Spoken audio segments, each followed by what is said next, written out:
Ces derniers temps, on parle beaucoup de la VO, la version originale, et la VF, la version française. Mais ce débat est loin d'être nouveau. Mais à mesure qu'on avance, on ne fait que reculer. On va donc se pencher un petit peu sur la question pour rappeler quelques bases et aborder quelques éléments qui sont trop souvent oubliés dans ce débat, qui n'a même pas vraiment lieu d'être. On va principalement aborder le sujet sous le prisme des animés, mais autant dire que ça s'applique également aux films en prise de vue réelle. Alors, faut-il regarder ces animés en VF ou en VO? La réponse est simple. Faites ce qui vous plaît. Avant tout, ça n'a pas de sens de vous forcer à regarder une version si c'est simplement pour suivre une pseudo-idéologie de fidélité qui nuira à votre expérience. Vous avez tout à fait le droit de préférer la VO, parce que vous comprenez la langue et que vous avez un affect pour le jeu dans cette langue, mais vous avez tout à fait le droit aussi de préférer la VF, qui, dans certains cas, peut même être meilleure. Car, rappelons-le, la VF, c'est un art, c'est de l'acting fait par de vrais acteurs.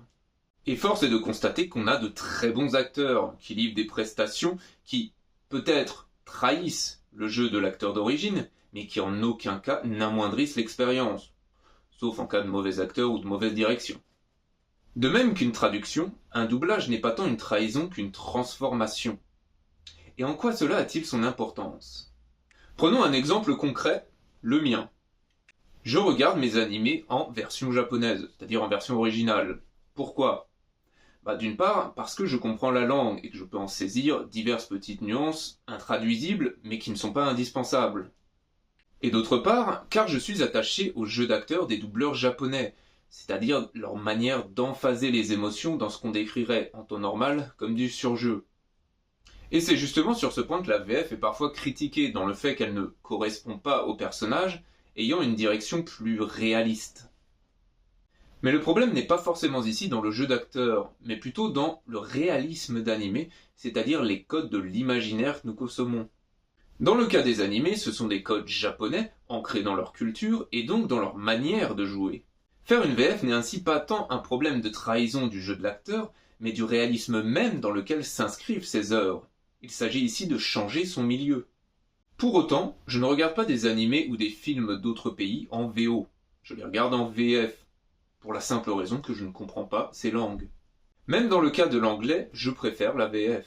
Et sur ce point-là, peu importe le jeu d'acteur, je préférerais une VF moyenne à une VO irréprochable.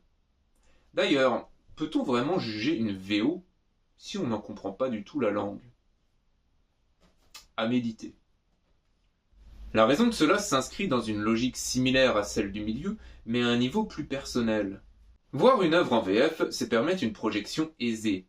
On va facilement identifier les personnages à leur voix, et on va projeter nos émotions aisément en eux via ces dernières. On va pas entrer dans les détails psychologiques que Panto aborde dans son bouquin, vous trouverez facilement de la documentation en français si le sujet vous intéresse, mais cette résonance avec les personnages, elle se fait principalement par la projection d'une part de nous et de nos fantasmes en eux. Avec une VF, ce processus se fait sans heurts et vient nourrir notre univers personnel de ses références, car elle s'inscrit dans notre manière de penser qui est structurée par la langue française et tous ses codes. Là où une VO pourra faire facilement décrocher le spectateur ou amoindrir son expérience par une projection moins marquée. Bref, une version d'un film ou d'un animé est surtout affaire de consommation de milieu et d'attachement à ses codes. La VO ou la VF est un choix personnel qui ne repose que sur des facteurs personnels de consommation et de projection. L'une n'est donc pas plus à dénigrer que l'autre, car dans les deux cas, il y a un vrai acteur derrière. À vrai dire, on pourrait supputer derrière les attaques sur la VF le même phénomène qu'avec la traduction des titres en français, à savoir que l'anglais ou autre sonne mieux que le français à nos oreilles de mangeurs de fromage. Mais on en revient donc au même point, à savoir l'attachement à des codes étrangers plutôt que les nôtres. Personnellement, je suis très content de pouvoir voir mes films et séries en VF avec ces voix qui me font bien plus vibrer que leur homologue anglais. De même que j'apprécie beaucoup l'exagération contagieuse des doubleurs japonais sur les animés. La VO ou la VF, ce n'est pas un débat, c'est un choix qu'on a le luxe de pouvoir faire.